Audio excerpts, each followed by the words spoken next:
మీరు ఎప్పుడైనా న్యూస్ వింటే అండి కొంతమంది రిప్రజెంటేటివ్స్ ఒక గవర్నమెంట్ తరఫు రిప్రజెంటేటివ్స్ వచ్చి ప్రజల సమస్యలు తెలుసుకున్నప్పుడు ఏం చెప్తారండి లాస్ట్లో మీ సమస్య సీఎం గారి దృష్టికి లేదా పిఎం గారి దృష్టికి మేము తీసుకువెళ్తాము లేదా పలానా అధికార దృష్టికి మేము తీసుకువెళ్తాము మీకు న్యాయం జరిగేలా చేస్తాము అని మాట్లాడతారు.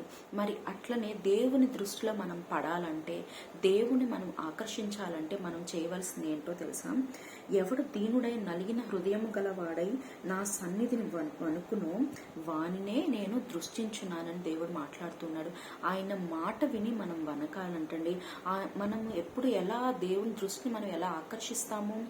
దీనత్వం కలిగి ఉంటే మనము దేవుణ్ణి ఆకర్షిస్తాము. ఆయన మాట వింటే దేవుణ్ణి ఆకర్షిస్తాము. మరి అట్లనే నలిగిన హృదయం గలవారమై దేవుణ్ణి ఆకర్షిస్తాము. మరి స్త్రీలు ఎందుకు తన భర్తల దృష్టిలో అందంగా కనపడాలని తయారవుతారు. మరి అట్లనే కొంతమంది ఉద్యోగులు ఏం చేస్తారు? బాస్ దృష్టిలో పడాలని, వారికి ప్రమోషన్ రావాలని హార్డ్ వర్క్, స్మార్ట్ వర్క్ చేస్తూ ఉంటారు. మరి అట్లనే రకరకాల మనుషులు రకరకాల వారి దృష్టిలో పడాలని ఎంతో ప్రయాసపడుతూ ఉంటారు. స్మార్ట్ వర్క్ చేస్తుంటారు, కొంతమంది కన్నింగ్ వర్క్ కూడా చేస్తూ ఉంటారు. మనకు తెలియదు కదా. ఎందుకంటే ఆ పలానా అధికార దృష్టిలో పడాలి, పలానా ఆశీర్వాదం నేను పొందుకోవాలి, పలానా సక్సెస్ నేను పొందుకోవాలి, ఈ పవర్ నాకు రావాలని చెప్పేసి చాలా చాలా వేగవంతంగా పనులు చేయడం ఇలాంటివి చాలా జరుగుతూనే ఉంటాయి. కానీ దేవుడు ఏమంటున్నాడు తెలుసా? నువ్వు ఎప్పుడైతే దీనుడవై నా సన్నిధికి వస్తావో, మరి జనులు ఏంటండి ఎప్పుడు తమను తాము హెచ్చించుకుంటూ ఉన్నత స్థితిలో తమను ఊహించుకుంటూ తగ్గింపు లేని బ్రతుకుతూ ఉంటారు. కానీ నువ్వు దీనంగా దేవుని నామమును బట్టి నువ్వు తగ్గించుకుంటావు అన్ని విషయాల్లో. అది లోకపరంగా కానీ పర సంబంధమైన కానీ ఎక్కడైనా సరే నువ్వు దీనత్వాన్ని ధరించుకుంటే దేవుడు నిన్ను ఉన్నత స్థలంలో నిలబెడతాడు, నిన్ను ఆయన దృష్టిస్తాడు. మనం ఒక అధికార దృష్టి, ఒక సీఎం దృష్టిలో పడితే ఆయన వచ్చి మీతో మాట్లాడితే మీకు ఎలా ఉంటుందండి? చాలా హ్యాపీగా ఉంటుంది. ఇదిగో పలానా వ్యక్తి నాతో మాట్లాడారని చెప్పి 10 మందికి చెప్పుకుంటాం. మరి అట్లనే దేవుడు నీతో మాట్లాడాలంటే నీ మీద దృష్టి ఉంచాలి. ఎప్పుడు దృష్టి ఉంచుతాడు తెలుసా? నిన్ను తగ్గించుకున్నప్పుడు. మరి అట్లనే నలిగిన హృదయం అంటే నువ్వు ఎప్పుడైతే దేవుని సన్నిధిలో తగ్గించుకుంటావో, మోకాళ్ళ మీద నువ్వు ప్రార్థన చేస్తూ చేతులు పైకెత్తి ఎప్పుడైతే నువ్వు ఆయనకు ధూపం వేస్తావో అప్పుడు దేవుడు తప్పక నిన్ను ఎక్కువగా దేవుడు నిన్ను ఆశీర్వదిస్తాడు.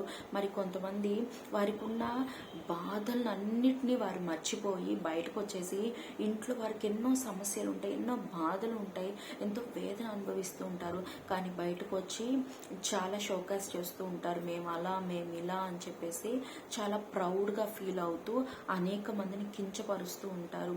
లేదా కొంతమంది సాతాను ఏం చేస్తుందంటే అండి, నీ ఎన్ని సమస్యలున్నా అవన్నీ లెక్క కాదు, నువ్వు ఎలా దాన్ని సంపాదించుకోగలవు, నువ్వు హ్యాపీగా ఉండు, ప్రౌడ్గా ఉండు, నువ్వు చేయాల్సిన ఈవిల్ నువ్వు చేసే అని చెప్పేసి కొంతమందిని సప్రెస్ చేస్తుంది మనసులో వారి బాధల్ని. మరి బాధలు ఉంటే మనకి నలిగి విరిగిన హృదయం దేవుని వైపు వస్తుంది. కానీ ఎప్పుడైతే సాతాను అవన్నీ సప్రెస్ చేసేసి నీలో ప్రౌడ్ మూమెంట్స్, ప్రైడ్ నీకు తీసుకొచ్చేసి నీకన్నా గొప్పవారు ఎవరు లేరని చెప్పేసి నిన్ను పురికొల్పుతుందో అప్పుడు నీలో ఏముండదండి? నలిగిన హృదయం ఉండదు. నలిగిన హృదయము దేవునికి ఇష్టమైన బలి కనుక అది నీలో లేకుండా సాతాను చేస్తుంది. నువ్వేం చేయాలి తెలుసా? సాతాన్ని సప్రెస్ చేయాలి. నీకున్న బాధల్ని, కష్టాన్ని దేవుని దగ్గర చెప్పుకోవాలి. చెప్పుకుంటేనే వాటి విలువేంటో నీకు తెలుస్తుంది. దానివల్ల నువ్వెంత సఫర్ అవుతున్నావో నీకు తెలుస్తుంది. తద్వారా దేవుడు ఆయన దృష్టికి నువ్వు ఉంటావు. మరి అట్లనే ఆయన మాట విని వనకాలంట.